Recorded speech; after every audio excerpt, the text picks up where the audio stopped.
So I was in Kenya about a decade ago, and a guy at a bus stop, he was about the same age as me. We locked eyes, we looked at each other, we stared at each other for about, I'd say about 8 seconds. So think about it. 1, 2, 3, 4, 5, 6, 7, 8. It's quite a long time, right? Now, where I'm from in London, at that time of my life, if you stared at someone for too long, you would say, what the fuck are you looking at? That's just how it was. I'm trying to think of, like, should I say this? But yeah, that's just how it was. It was a screw face capital, do you get me? So, like, people were just, like, aggy all the time, especially, like, that type of age. And so this does actually, like, transfer throughout the whole of the world as well, like, especially in America and UK, like, that kind of culture just permeates throughout the entire world, right? And so for me to be staring at this guy for that amount of time, it could only go like one way for a lot of the time. For a lot of people who are like thinking about that situation, you're staring at a guy for like 8 seconds. That's a while, right? And all of a sudden, like, because I was into personal development, I was like really learning loads of things about myself and like the world. I just, instead of screw facing, I just decided to like give him a nod like that, right? And he nodded back like immediately. Like, it's like a reflex, between men. You nod, what's good, man? That type of stuff, right? And okay, number one, it made me realize like we're so similar, because he didn't have to like nod at all, right? That is a thing that men do. They kind of like almost not unite, but just like acknowledge one another from a masculine point of view. Like, yes, I see you, bro. What's good? That type of vibe, right? And so that was cool. Like, learning that was really cool. Like, I could do that anywhere, and like that universal symbol or gesture is just like it gets picked up. Like, it gets felt by someone, and it's just like, that's cool. Like, us men have a thing like that. But two, and the real important thing that I want to get across in this video today is, so I grew up in London, a wealthy city in a wealthy country, in a wealthy like state, right? And I'm on holiday in Kenya on a like for safari holiday for my mom's 50th birthday. So I'm a very, very fortunate guy to be even in this situation, right? My parents paid for the holiday as well, by the way, because I was like a broke uni student.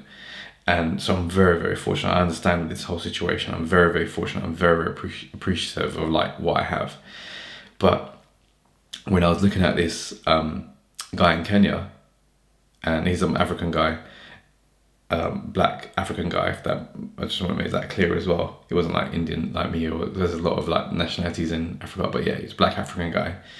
And it just made me like, after I left, I was like, one, we're just all the same. Like, I was just fortunate to be born in the UK, where there's a lot of like we're in a first world country basically, and there's a lot of things that are given to me for free that the people in this country have to work very, very hard for example, and I just get it for free because I'm born as a citizen in this country. And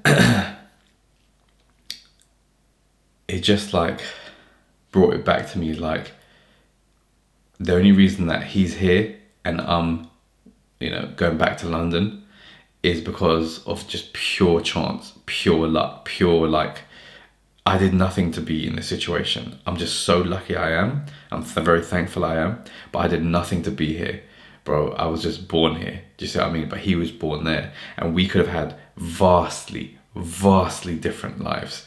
He may never, like, I should add as well, he didn't look wealthy. Okay, he didn't look wealthy at all. But he may never get on a plane. He may never like own a house, or like be able to pay for medical like surgery, for example. Like, I don't know his situation, but let's just say this was a situation like that, right? Like, because like I said, he didn't look wealthy. I get all of these things just by being in the UK. Like, if I didn't have a job, I could probably get social housing. If I broke my arm, I can get like mended by the NHS. The roads, everything in the UK is like, there's litter and shit like that, but like in general, the infrastructure is fantastic. Like tarmac everywhere. I can get to from here to like 100 miles away in like an hour and a half. Whereas in that country, to get 100 miles away, the roads are like so much more destructive, and like for cars and stuff, it's like gravel and stuff. So like obviously there's tarmac as well, but like that's within big cities. When you get to rural places, it's not like it's not smooth sailing like the M1 or M6, for example. It's like a rough road, and it can damage your car. If you break down, you're on the side of the road, you're in a hot country, like you may not pass like something that somewhere that can kind of like assist you for a long time, that maybe not petrol stations for a long time, like all these different things that we just take for granted and like don't appreciate in the UK. But if someone moving here and like from that situation, they're massively more appreciative, and like they can see the benefit straight away. And that's just what I wanted to share, because it's like gratitude, man. Gratitude. Like, we're just so lucky to be born where we are. If you're watching this as well, it's most likely you're in the UK or US right now. But just to go to a different country and like realize you just won the lottery. You could have been in that situation, and in a much highly populated area, and the chances of you becoming like a super success is a lot lower. Unfortunately, it just is. And here you have so many more like step ups or handouts and like things to put you on to be successful, that it's just like you have to remember like to be grateful constantly for all of this. Those days that can come and days that can go that you feel like, oh, this is just shit, I feel shit living in the UK is shit. Like, bro, there's some worse places out there, man. I think I heard something a while ago, I don't know if it's a fact or anything like that, but if you're like homeless in the UK, you're still one of the top 20 wealthiest people in the top 20% of wealthiest people in the world. I presume it means because you get like cover, you get insurance, you get NHS cover, you get like social housing and all these different benefits that come by living in a prosperous country. So I think that percentage was off. I think it was like 4%, to be honest, but I just said 20% just in case. But like maybe someone could fact check that and tell me in the comments below and send a link to it as well. But like just have that perspective, because life can be tough, but boy, there is someone else who's having it much tougher time, just because they were born in a different country. They could be the exact same age, could have the exact same birthday, year, and everything, but they were just born there, and you were born here. The luck of the roll, the luck of the dice. You have a first world existence. They have a third world existence. So yeah, this guy who nodded at me in Kenya, I hope you're doing well.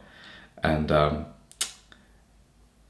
for you watching, I hope that this video helped to kind of inspire you to be more grateful about the situation you're in right now, because it could be a lot worse. All right, I'll see you later.